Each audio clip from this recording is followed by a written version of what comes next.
What is going on, everybody? Welcome to another brand new installment of For the Love of Wrestling. I, of course, am your host, the Renegade of Wrestling, JJ Williams. Happy Tuesday, everybody. WrestleMania weekend is finally over.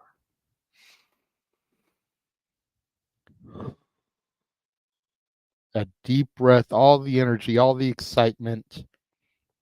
We've got a nice, calm week ahead of us until we get to Friday. Then Friday, we've got New Japan Pro Wrestling Windy City Riot. Saturday, we've got AEW Collision Battle of the Belts. Saturday, we've got open mic night. And then, of course, normal stuff from there on out. But you're not here to hear me talk about all that stuff. You're here to hear me talk about Monday Night Raw.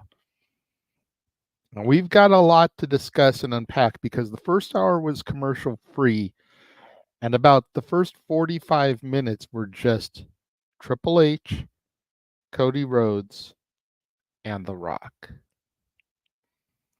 I literally have like 2 pages just from that opening 45 minutes to go through. So let's get into that.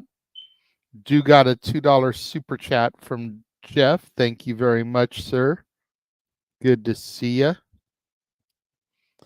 For the love of professional wrestling, I believe that's supposed to say, damn it. And he does not digress. So as I said, Raw kicks off with the Chief Content Officer of the WWE, Paul Triple H Levesque. He comes out and 20,000 plus fans, as they said in the arena, are chanting, "Thank you, Hunter," to him. And he takes a moment to take it all in. Then he says on the microphone that that's funny because he came out here to thank us, the fans. Calls this weekend the greatest WrestleMania of all time. Says that every metric that you measure things on, it freaking, shined and outdid numbers from 40 years of history. Saturday, he said that he welcomed us to WrestleMania, and he's here tonight to welcome us to Monday Night Raw. And then he wants to introduce the man who's going to lead us into this brand new era of Raw, the American Nightmare, Cody Rhodes. Triple H then talks to Cody for a couple of moments, and he tells him that he has something he wants to share with him. Some of the people in production called Triple H, a couple hours after Mania Sunday went off the air, put together a video, asked him to show it to Cody. He watched it and then said, hell no, I'm showing it to the world. So we take a look at this very nicely put together video package that was scored to the song Rise Up by Andra Day. Once it's over, the 2 men embrace in the ring. And then Triple H leaves. And Cody asks that all too familiar question, what do we want to talk about? He talks about how 2 years ago at the Raw After Mania, Cody kind of laid out his goals. And as of Sunday night, they have now come true.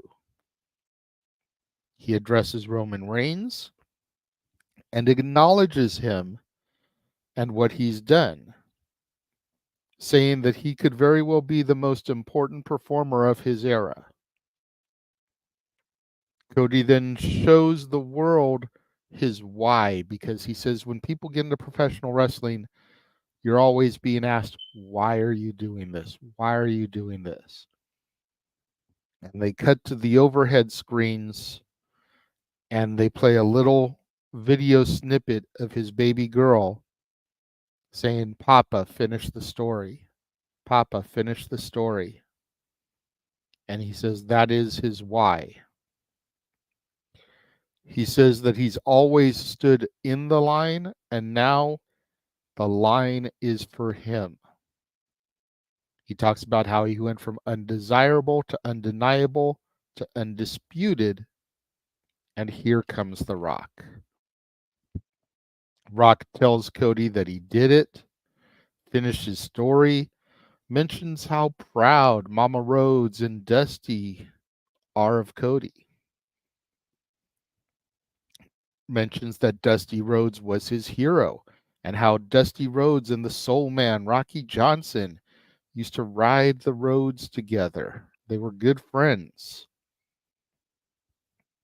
And then he says that he's not too sure what Rocky Johnson would think of what he did to Cody Rhodes with as good of friends as their old men were. But then he also says that he doesn't care what his father would think. Talks about the belt that was given to him during the Hall of Fame ceremony by Lonnie Ali, the People's Championship. And then he goes on to say that, being in the business, fan of the business for as long as he has been, he's held every belt imaginable in the palm of his hands, except the one Cody has. He asks if he could hold it, and there's this moment of tension between the two of them because you don't really know what The Rock is going to do with it. And Cody agrees, but only under the circumstances that he gets to hold The Rock's brand new People's Championship belt. A little bit of collateral.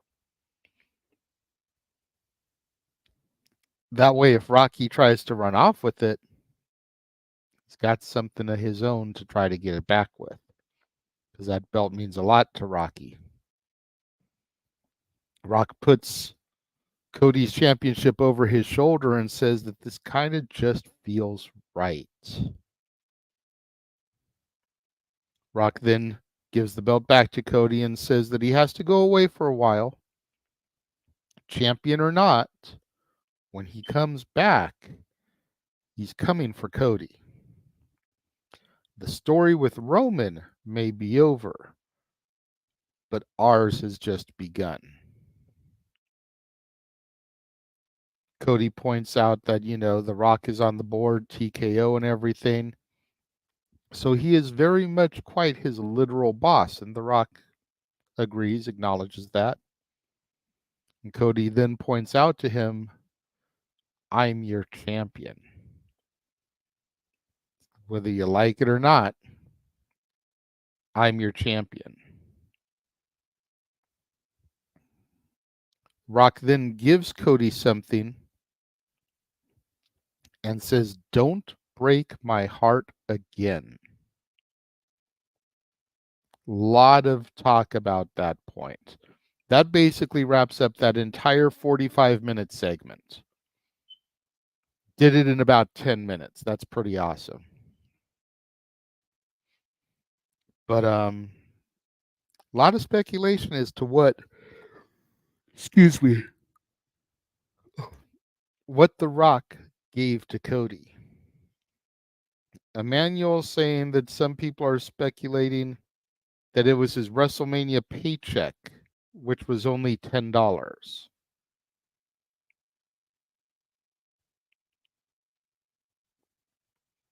Statboy saying it was a flash drive with a title match contract possible.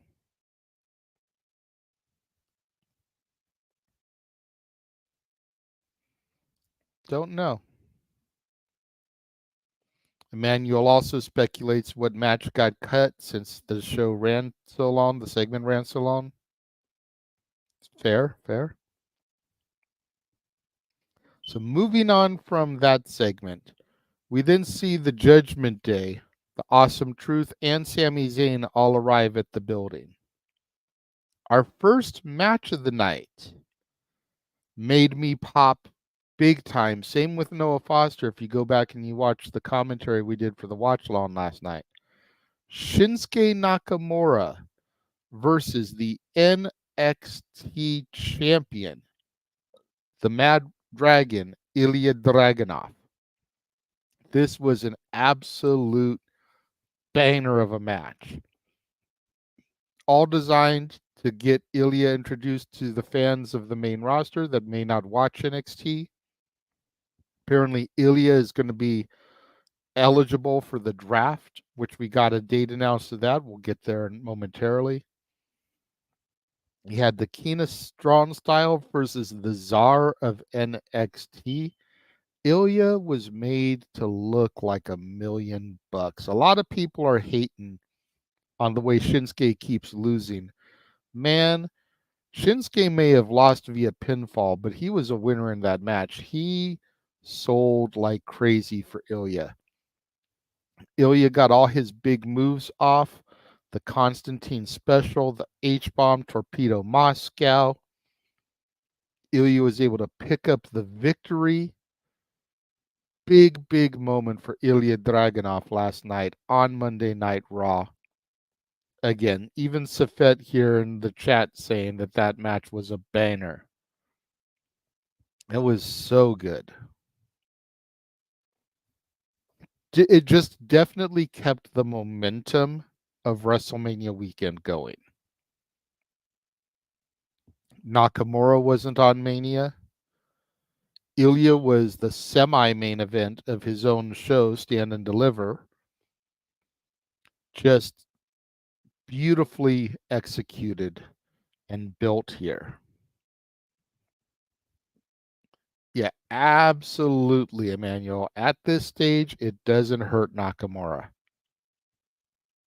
And now that we know we're in a new era, and you think about what Nakamura was in Triple H's NXT, it's got to just be a matter of time before we start the rebuilding process of Shinsuke. From there, we go to a Judgment Day promo, and it starts off with JD McDonough, Finn Balor, and Dominic Mysterio all in the ring. And they start to talk about essentially the failures from this weekend. Dominic teaming with Santos Escobar and losing to Andrade and Rey Mysterio. The Judgment Day losing the tag titles. They basically say that they still succeeded as still your WWE Women's World Heavyweight Champion, Rhea Ripley. And she comes out. She talks for a moment or two, saying that it's a new era for the Judgment Day as well. She then introduces our brand new WWE World Heavyweight Champion, Damian Priest. Priest comes out and talks for a little bit. And the Judgment Day all like salute, and Rhea and Priest hold their belts up, and here comes our truth out of nowhere.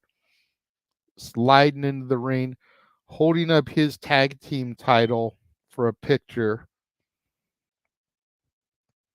And he talks about how he brought the tag titles back to the Judgment Day, crashing the party. And Truth said, but he's not the tag champions alone. He wants to try to bring a new member into the Judgment Day. And here comes The Miz.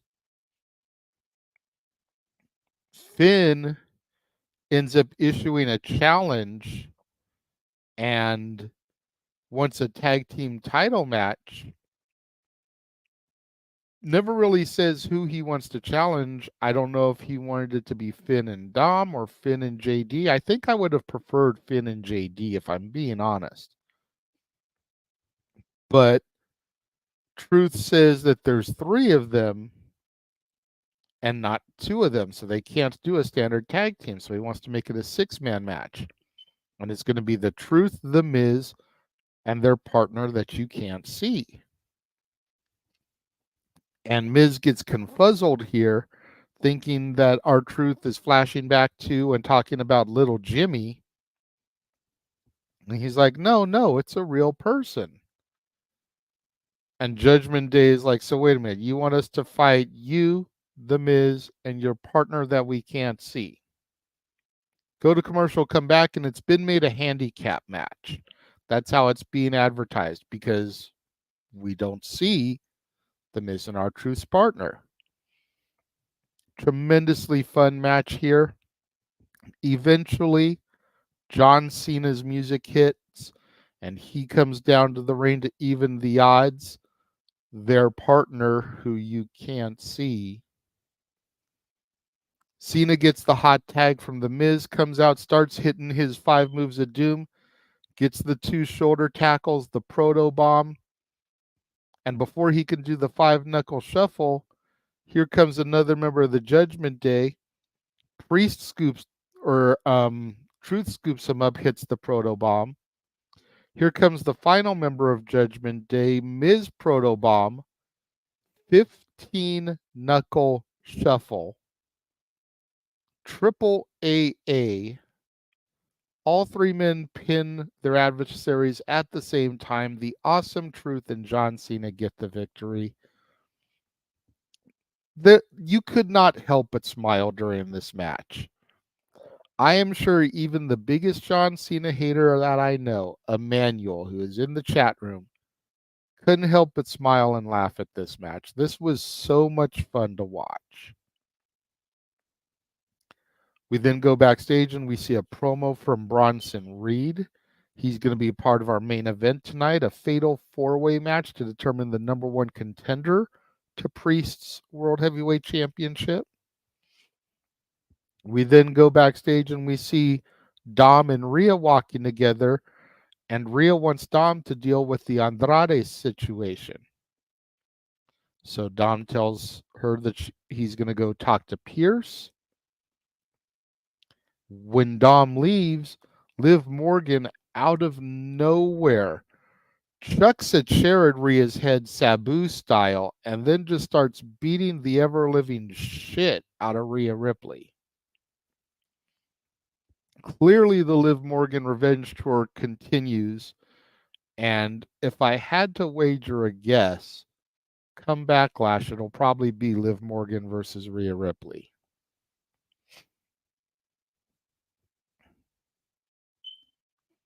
And yes, Cena keeps his 1-match-a-year streak intact. Emmanuel says, not really. I was thinking what a heel Cena was staying in the back. Cruz said, I got a third person. Let me call him out. But it was an entertaining segment. See, even the Cena hater can say it was entertaining. That chair throw was crazy, man. That, like I said, that was Sabu style. Just chucking that chair in her face like that. From there, the camera very nicely transitioned out into the arena. We find Indy Hartwell already in the ring, which means that other person who runs with her was at ringside as well. And Indy Hartwell takes on the NXT Women's Champion, the prodigy Roxanne Perez. This was a short match, but still very fantastic, very well executed. Roxanne, much like Ilya earlier, was made to look like $1,000,000 by the main roster talent. Roxanne hits the pop rocks for the victory. Candice is disgusted that her partner Indy lost to this NXT talent. Definitely going to pour more fuel on her heel turn fire. As long as we get her and Indy broken up, then I'll be good because I like Indy. I just can't really support her while she's still with Candice.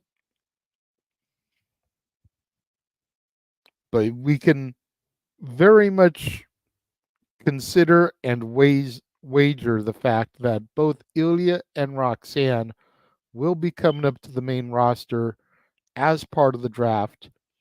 Kicks off Friday, April 26th on SmackDown, finishes Monday, April 29th on Raw.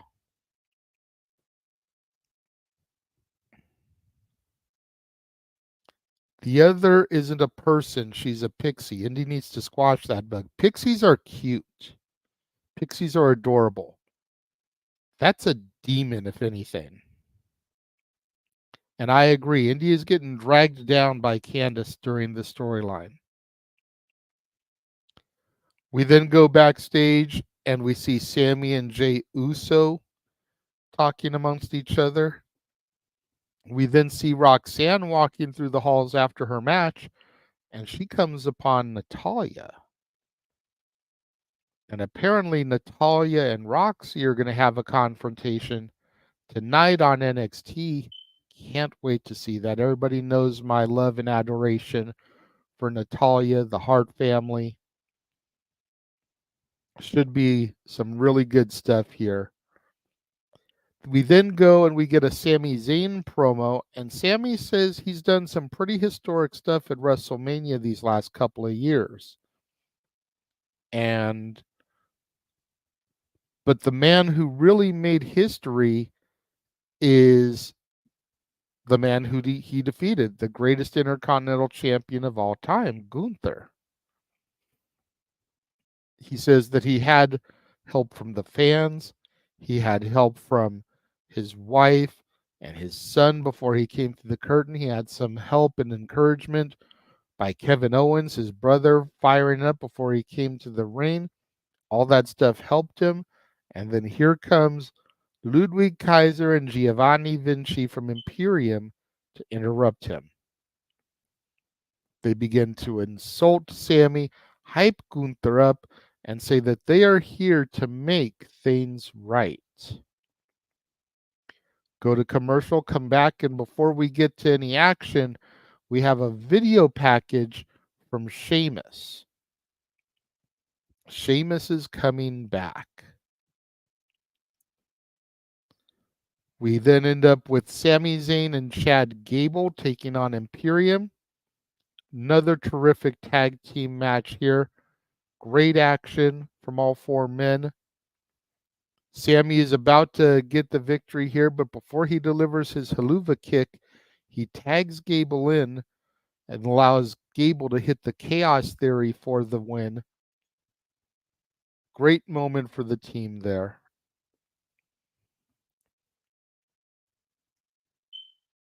Dang it, crack on Candice, and I'm still wrong. Yep. Love you, bro, but yeah. Good to see you, Joe. Hope you're enjoying your afternoon, your lunch break over on the East Coast. The fact you said good afternoon, I'm assuming that's where you are.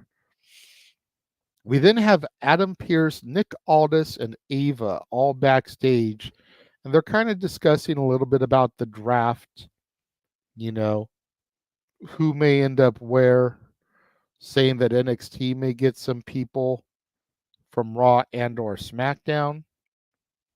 And Chelsea Green comes in and is very much upset about the fact that she wasn't on WrestleMania. So Adam Pearce says that we've got something very special for you. We got you a great match.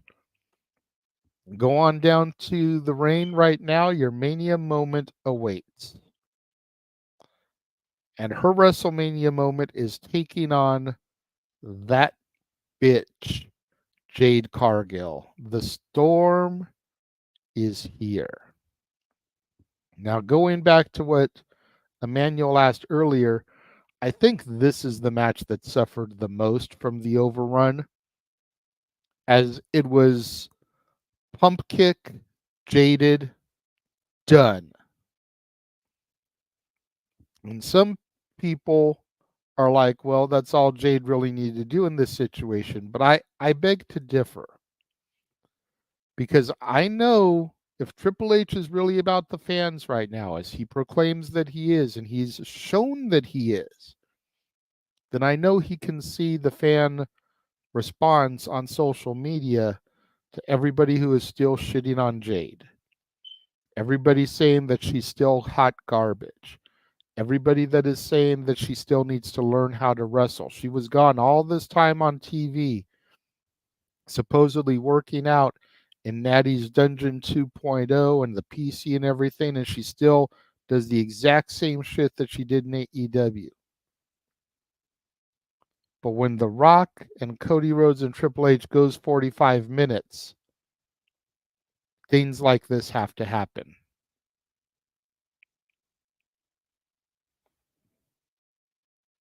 It was still simple. It was effective. Chelsea paid for her sins. Jade looked strong. But by not allowing Jade to get in there and have a 5 to 10 minute match and show the world what she has learned, I think it's going to end up hurting her. And I don't want that to happen. We then get Sammy and Chad Gable backstage. Sammy asks the rest of Alpha Academy if he can have a word alone with Gable. And Sammy, kind of refers back to WrestleMania when Gable said that you owe him one for the work that he did with him. And Sammy feels that by allowing Gable to get the hot tag, hit the Chaos Theory, get the victory, we can call it a clean slate, right? I paid you back. And Gable starts to get flustered a little bit, and Sammy's like, Chad, I'm kidding. I know what you want. It would be my honor and my privilege to defend this Intercontinental Championship against you. When the match is going to happen? Next week, Montreal, Quebec, Canada, Sammy's hometown. Would not be surprised to see Chad Gable walk away with the belt there. However, I could also see some kind of interference run-in with Gunther and setting up a triple threat come Backlash. We'll have to see.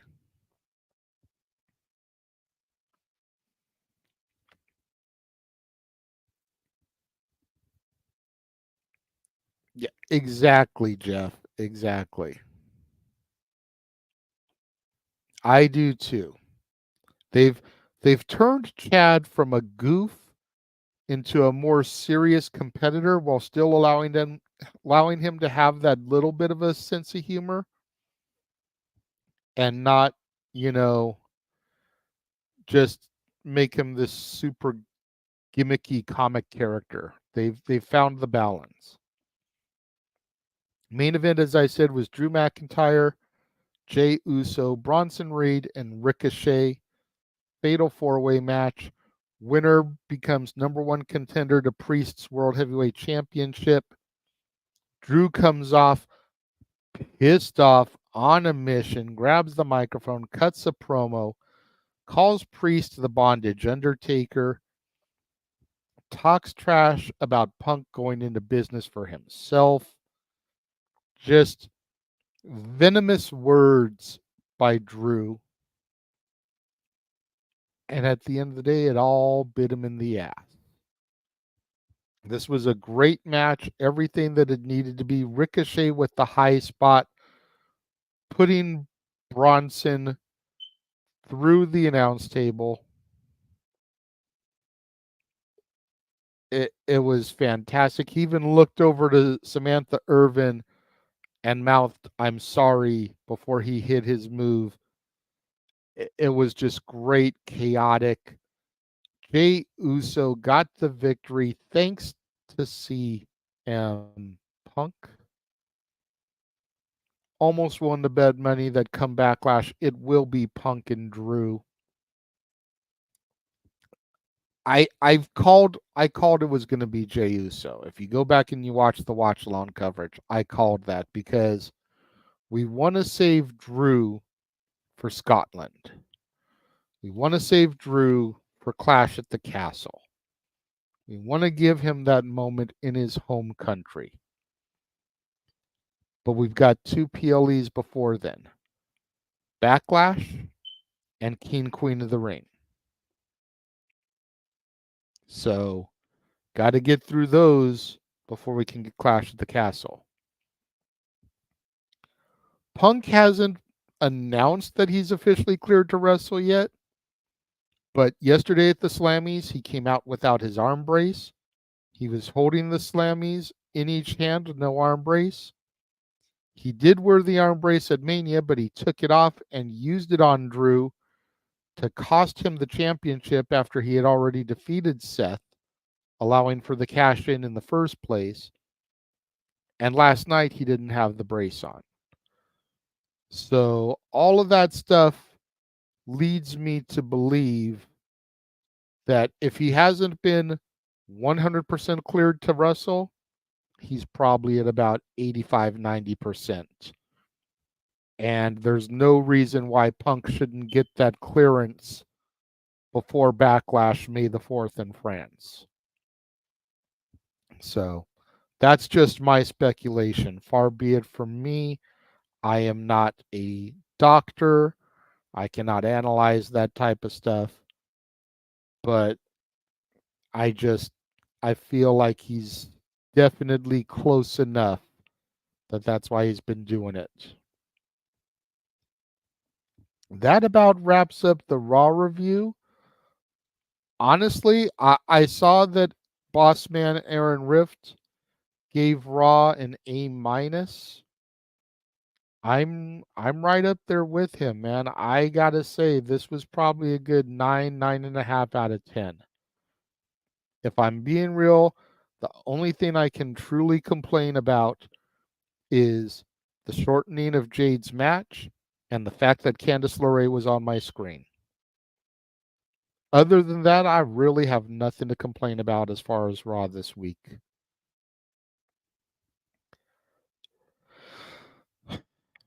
Before I go into the shills and get out of here, I am going to run our newest watch along trailer.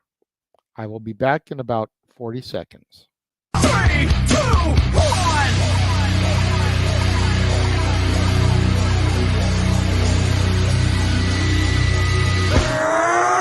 Here we go again. Right now, let's go. Me and you, toe to toe. We can rock, we can roll. Here we go again. Right now, let's go. Me and you, toe to toe. We can rock, we can roll. You see it?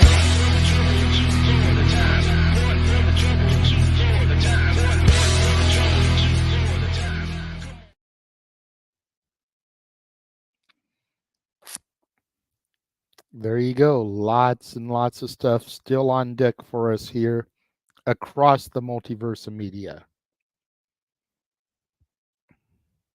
That's a fair assessment, Jeff. That's fair. He only didn't rate higher because of Dolph's cash in, but what else do you remember from that Raw after Mania? That's fair. Drew deserves and has earned a lengthy title run. Hope he does it. Same. I definitely agree he deserves a good run. I think if he gets to the Clash of the Castle, holds it till WrestleMania 41, I think that'll kind of make up for things. Were the Slammies badly produced? No. I mean, did they have a couple of moments with some technical difficulties? Yeah. But when was the last time they did the Slammies?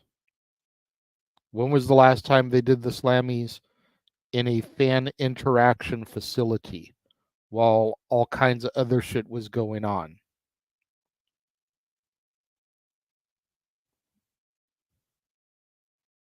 To my knowledge, it's never been done during an access or anything like that before. So, considering it's the first, you've got to allow for some errors.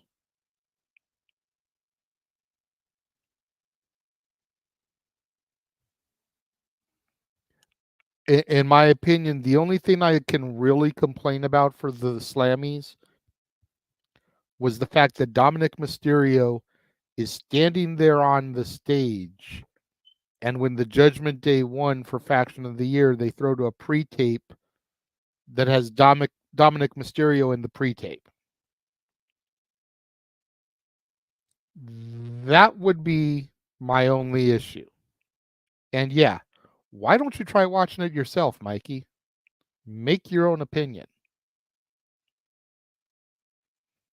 All I've seen is you come into the chat room here and into the group chats talking negatively about the Slammies, but when people ask you flat out and call you out, what did you think was so bad about it?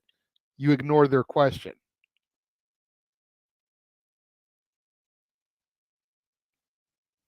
So let me see you produce it better.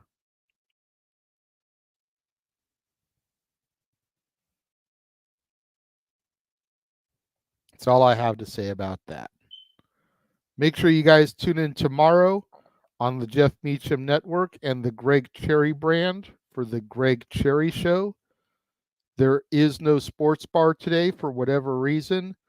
The sports bar after WrestleMania, the bar has decided to be closed. And then make sure you guys tune in on Friday for our watch-along coverage of the Windy City Riot. Of course, make sure you tune in tomorrow.